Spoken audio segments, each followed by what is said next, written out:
Ada seorang sahabat bernama Thauban. Ini Masya Allah.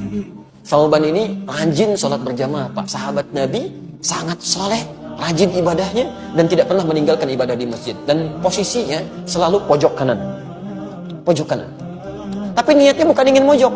Niatnya bagaimana saya bisa khusyuk ibadah dan tidak mengganggu orang. Karena biasanya posisi di pojok itu pada umumnya tidak banyak singgungan dengan orang lain. Tidak banyak singgungan dengan orang lain. Maka Masya Allah, maka ketika datang ibadah, ramai masjid dan sebagainya, sampai satu ketika, saya persingkat, dalam sholat subuh, beliau tidak datang. Ditunggu oleh Nabi. Sampai Nabi bertanya begini, kemana Thauban? Kemana Thauban? Tidak ada yang tahu. Sampai ketahuan oleh Nabi itu. Jadi orang satu orang nggak datang aja, oleh Nabi ketahuan, di sebulan kemana nih? Nggak ada gitu. Tapi sahabat mengatakan, kami tidak tahu ya Rasulullah. Kan? Apa yang terjadi? Ditunggu oleh Nabi. Saking seringnya sholat berjamaah, Nabi tidak ingin orang ini ketinggalan.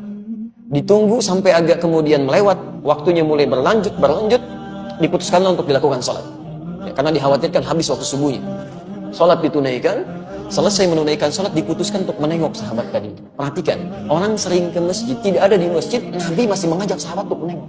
Itulah jamaah. Anda tahu ketika menengok itu, ditelusuri jalan ke rumahnya, itu ternyata jarak yang ditempuh 3 jam. 3 jam. Nah, yang paling ingin saya sampaikan ketika ditengok, istrinya kemudian mulai keluar mengatakan, Tufiya zawji. Aina Thauban? Kemana Thauban? Kata Rasulullah SAW. Kata istrinya, Maqad tufiya. Dia sudah wafat. Meninggal. Lalu Nabi berkata, perhatikan kalimatnya. Apakah ada yang terjadi sebelum dia meninggal? Ini yang harus kita catat. Apa yang terjadi? Kata istrinya, saya tidak merasa ada yang istimewa, tapi saya tidak memahami 3 kalimat yang diucapkan.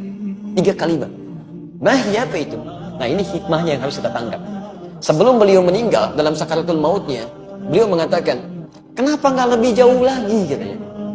Kalimat pertama, saya tidak paham itu. Kalimat kedua, kenapa bukan yang baru? Katanya kan? Kenapa bukan yang baru? Dan kalimat ketiga, kenapa tidak semuanya aja? Tapi Rasulullah SAW tersenyum, lantas menyampaikan, turun berita dari langit menyampaikan, teman-teman sekalian, ketika Thauban mengatakan kenapa tidak lebih jauh lagi, kita mesti pahami, sebelum seseorang meninggal dunia dalam sakaratul mautnya, itu akan ditampakkan keadaan amalnya.